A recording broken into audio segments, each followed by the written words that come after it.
I think she's the most caring person that I know. She's extremely caring and making sure that everyone is okay before herself. She was having a nap during the day, and when she woke up from her nap, I told her that I didn't think her breathing sounded right, and she said, "Oh, that's just my stenosis." Aortic stenosis, I put it down to. I made my own diagnosis. And that came as a big surprise to me. And I said, you need to keep an eye on that. But she didn't realise how much it was slowing her down. But then the fall, there was a bad fall in January. And she was very lucky she survived that fall.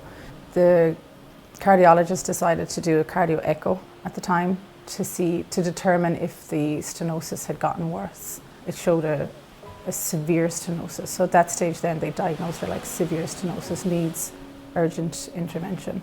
I think he was saying 2 years, was he? That I might have 2 years. When I first met Sally, she was off her feet. She was in the hospital. She wasn't doing well. She wasn't eating. She was losing weight. Yeah, they told me about the TAVR, and that sounded fine for me.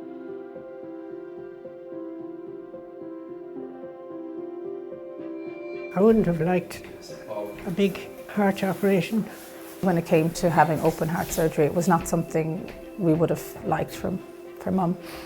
I don't think the recovery would have been very easy for her at all.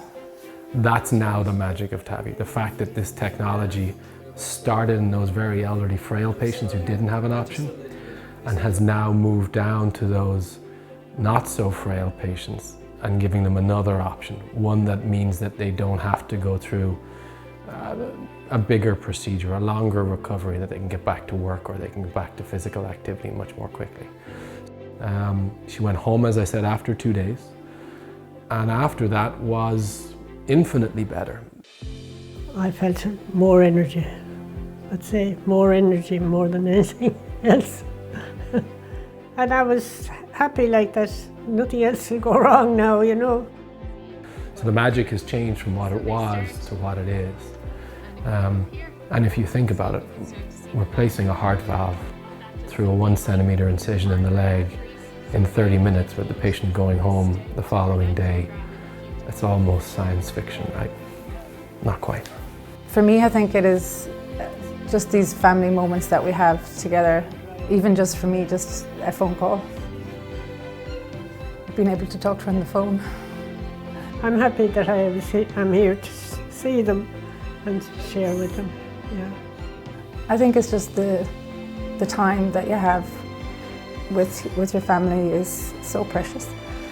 And I think for me it's just having that, knowing that she's going to be okay.